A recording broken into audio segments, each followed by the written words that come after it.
Salut à tous, alors c'est Frédéric Delavier. Alors ce soir, je voulais faire une petite vidéo euh, sur la sexualité féminine, en particulier un peu sur celle des hommes. Je voulais apporter un petit éclaircissement sur un point, hein, sur sexe, souffrance et jouissance, hein, sur ce côté, hein, de la sexualité où la souffrance et la jouissance peuvent être parfois réunies. Donc j'ai fait un petit texte, hein, justement pour expliquer ça par rapport à l'évolution humaine, hein. Alors j'avais mis ça sur mon Facebook, hein, suite à des questions que j'avais eues. Alors j'avais mis la femme recherche souvent la souffrance dans l'acte sexuel. Souffrance souvent simulée, parfois ressentie, mais souffrance qui correspond à l'enfantement douloureux. La femme n'a pas peur de cette souffrance, qui pour elle est une finalité créatrice. Les films porno en sont souvent la preuve. Ce n'est que de l'actrice qui se fait défoncer en criant par du mal viril un peu brutal et dominateur. En contrepartie, l'homme fuit la douleur et ne recherche le plus souvent que la jouissance et la domination. Hein, on voit bien qu'il y a deux oppositions dans la sexualité féminine. Alors certains diront c'est pas vrai, moi je suis comme ci, c'est pas vrai, moi je suis comme ça. On va dire que c'est une généralité qui a sauvé un peu notre espèce, hein. La femme en général recherche la douleur d'une façon non consciente, hein, d'une façon inconsciente, hein. Elle recherche en général à se faire prendre, démonter par un mal viril, hein. C'est pour ça qu'on les entend crier, on voit que c'est un jeu un peu, c'est une simulation, sans être réellement une simulation. On ne sait plus où est la simulation, où la réalité. Pourquoi? Parce que cette souffrance que la femme recherche quelque part, hein, dans l'acte sexuel n'est qu'une anticipation de la souffrance qu'elle aura lors de l'accouchement.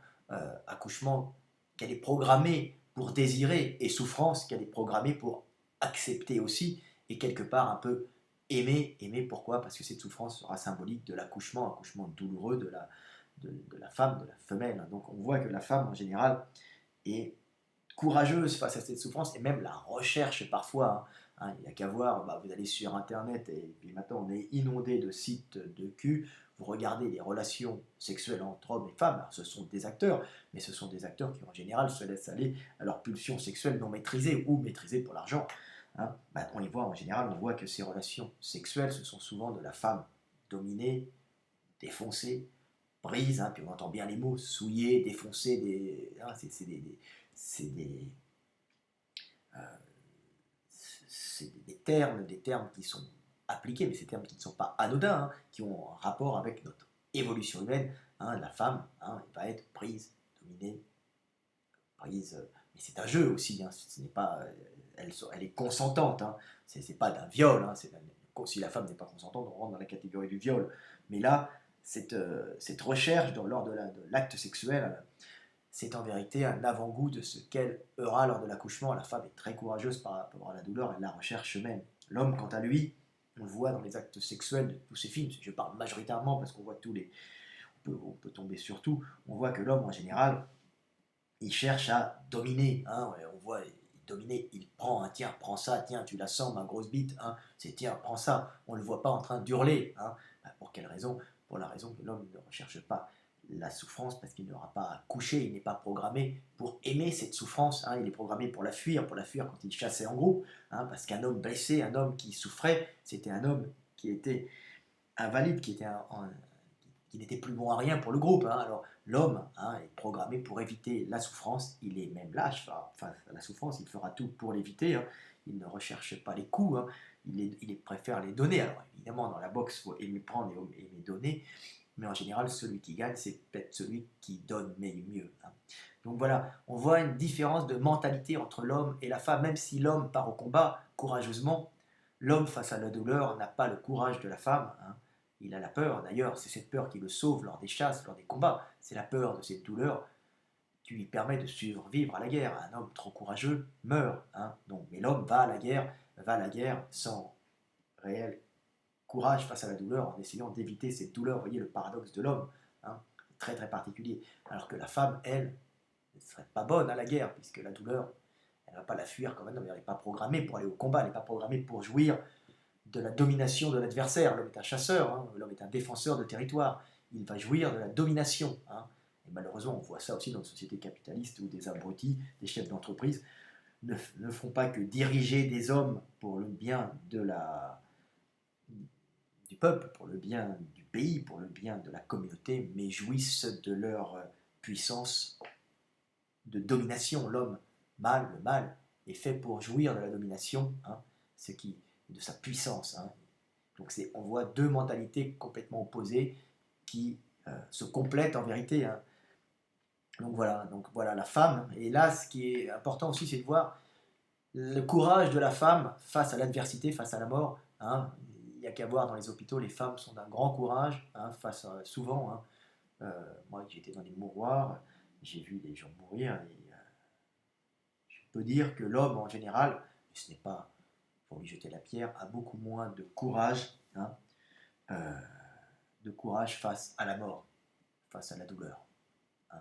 Car la femme, elle, par contre, a un grand courage parce qu'elle est programmée pour enfanter. Elle sait très bien, elle savait très bien, dans les temps jadis, que c'était très risqué un accouchement. Hein. Donc il fallait qu'elle n'ait pas peur de la souffrance et qu'elle n'ait pas peur de la mort pour donner la vie. Alors que l'homme, lui, pour maintenir la vie, avait besoin d'avoir peur de cette mort et de cette souffrance. Deux êtres différents, deux êtres qui ne sont pas programmés pour la même chose, mais deux êtres qui se complètent. Hein. Alors l'homme, hein, il appelle maman quand il va mourir, il a peur, il est terrorisé, la femme beaucoup moins que l'homme.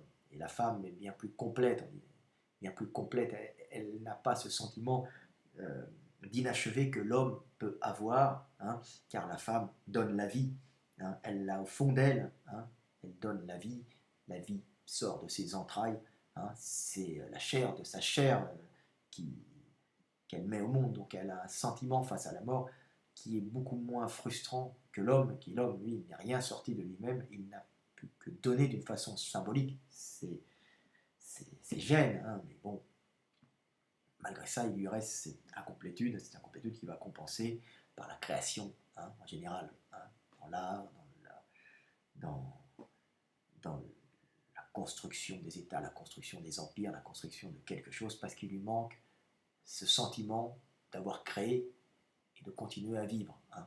Mais ça complète la femme qui, elle, génère la vie et l'homme génère le monde autour de la femme.